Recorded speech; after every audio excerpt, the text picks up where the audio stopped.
Welcome to the All Facts Matter podcast, where we push back against corporate media propaganda with facts, evidence, and data. I'm Peter, the author of All Facts Matter. Let's begin. To call the June employment situation summary a pleasant surprise would be something of an understatement. Far from the grim results of the corollary ADP National Employment Report, the Bureau of Labor Statistics reported unexpected job growth of some 147 jobs for the month. Given the 33,000 jobs lost on the ADP report, for the BLS to report 147,000 new jobs in the U.S. for June is a bit of news almost too good to be true.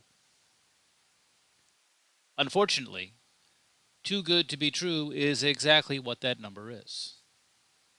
While the media on all sides are happy not to look past the top-level number, when we peel back the layers of data, we find, surprise, more Lou Costello labor math, and more bad news for American workers. This jobs report isn't a win for workers. It's a setback.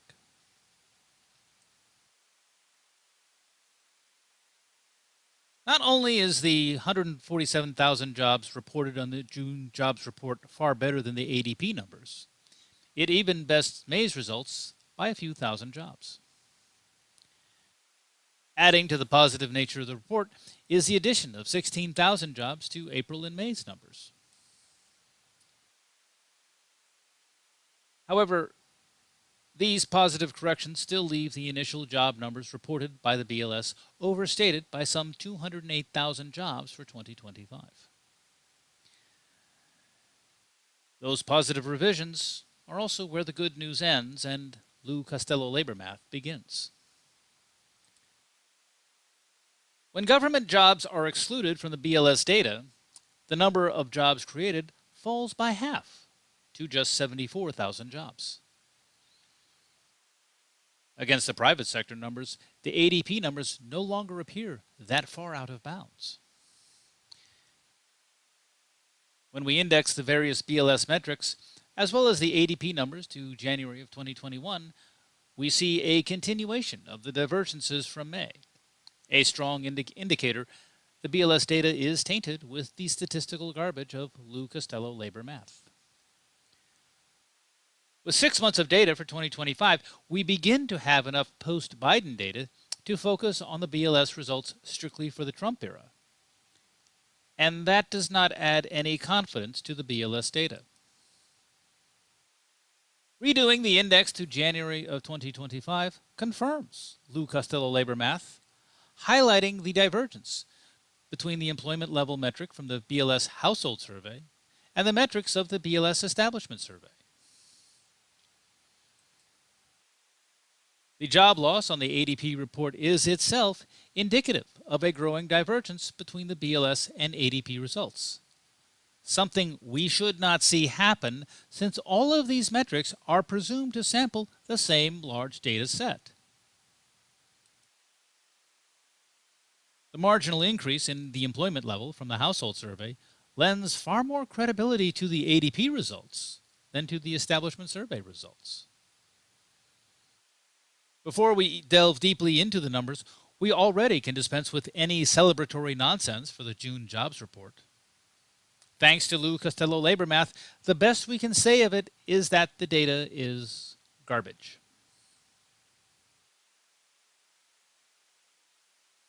When we do delve into the numbers, the report only gets worse. Manufacturing lost jobs for the second month in a row.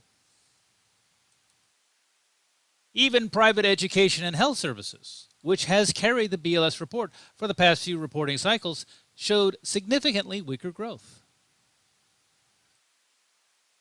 At the same time, trade, transportation, and utilities, a mainstay of service sector employment, continues to show anemic, almost non-existent job growth. Such are the private sector results when fully half of the jobs created in June were state and local government jobs. The Trump administration is continuing to trim the payroll for the federal government, but states and municipalities more than countered those efforts in June. Not only did the U.S. economy lose jobs in the most desirable sector, its best job growth for June came in the least desirable sector. While this makes the headline numbers look good, swelling government payrolls does not translate into productive growth, economic growth overall. A healthy economy needs more workers who actually make things. And the BLS is reporting that we have fewer such workers. A sick economy adds government workers rather than productive private sector workers. And the BLS is reporting that is exactly what happened in June. Neither of these realities is good news. The BLS gave us both realities for June.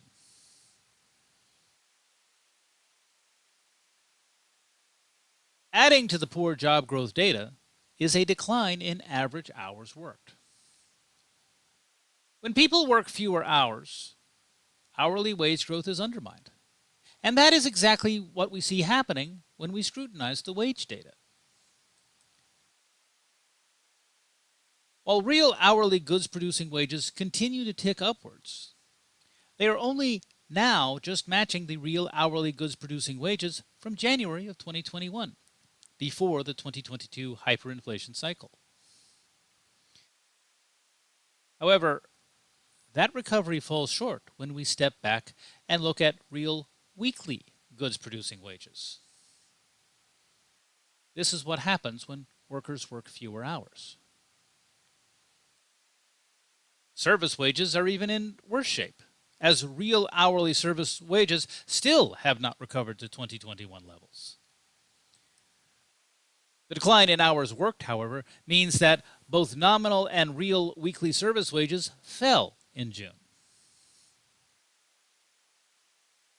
And this disrupts a trend of steady nominal service wage growth in 2025.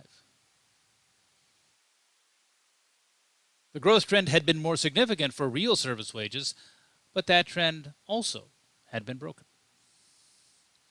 Which means that workers today across the board are earning less in real terms than in January 2021, thanks to inflation. While at the hourly level, wages are close to their January 2021 levels, the erosion of hours worked means the weekly wages are still far below where they need to be to compensate for the increases in consumer prices. The June jobs report not only shows no improvement in this, it shows service workers in particular are still losing ground to inflation. Backsliding on wage growth is another major piece of bad news in the employment situation summary.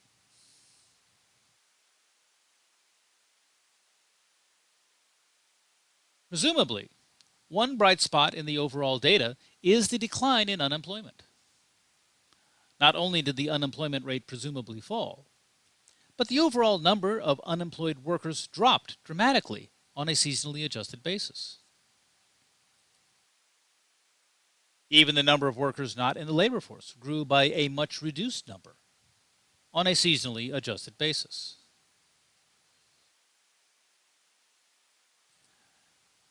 While a seasonally adjusted drop in the unemployed is a good thing, the longer-term trend in unemployment is still rising. The drop in the unemployment level is, at most, a marginal improvement and not enough to signal a trend reversal. Moreover, the raw unadjusted data shows an increase in the unemployment level, as well as a rise in the real unemployment rate, where those not in the labor force but who want a job now are included.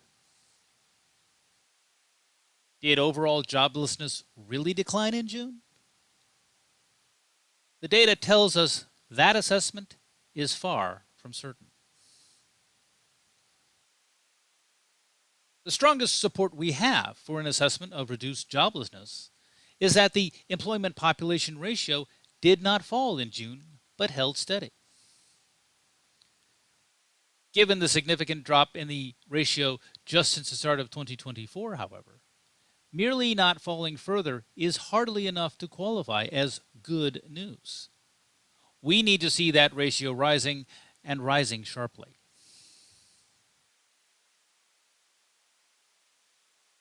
Surprisingly, corporate media passed on the chance to take jabs at the Trump administration over the jobs report, preferring instead to focus on the report's political potential to remove pressure on Jay Powell to trim the federal funds rate. For its part, Politico decided to focus on the headline numbers beating expectations. Even alternative media outlet Breitbart chose to focus on the 147,000 headline jobs number, and only further down did they give perfunctory notice to the weak sector-level data. White House Press Secretary Carolyn Leavitt naturally took a victory lap over the numbers, crowing about the report on X. Donald Trump did his own online chest thumping, reposting on Truth Social the Department of Labor's celebratory post on X. The Small Business Administration also joined in the online victory dance. The only thing missing from the Trump administration's victory lap was the actual victory. The continued erosion of manufacturing jobs cannot be counted as economic good news in any scenario, and it runs directly counter to President Trump's Agenda 47 goal of making the United States a manufacturing superpower. Being a manufacturing superpower will require more manufacturing jobs, not less. The June's jobs report does not show the president getting closer to meeting that objective. At the same time, eroding wages might be pleasing to Jay Powell and the anti-labor brain trust at the Federal Reserve, but for workers it means another month of losing ground. Without robust wage recovery, workers are going to be in a very bad way should inflation decide to move upward to any significant degree. Even more insidious than the decline in service wages is the decline in hours worked. The sobering reality of work is that for incomes to grow, workers have to, in general, work more, not less. Declining hours do not mean workers are working smarter, only that they are not working harder. Declining hours means there is less work overall, rather than more. And that is a grim prognosis for any economy. Declining hours and less work raises the possibility of deflation, or perhaps stagflation, where inflationary and deflationary forces collide. Neither scenario is a good one for the U.S. economy. President Trump, just like Joe Biden before him, naturally took the headline jobs number and ran with it, building the jobs report up into yet another win for the Trump administration in a week that had been largely filled with political wins. Still, the jobs report is not a political report, but an economic report. President Trump may be able to craft a political win out of it, but for the U.S. economy, the report is no win at all. All spin and social media posting aside, the June employment situation summary does not show the U.S. economy doing well. And that concludes this presentation. I hope you found this podcast helpful and informative. Please like it and share this with your friends. Word of mouth is how I publicize my work.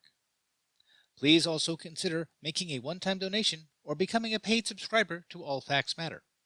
Your support is what keeps this work going, and I greatly appreciate all of my subscribers. Without you, this work would have no meaning. I encourage everyone to be especially generous with feedback. Leave a word or two in the comments section so that we can keep the discussion going and that we may learn from each other. Thank you all for listening, and have a nice day.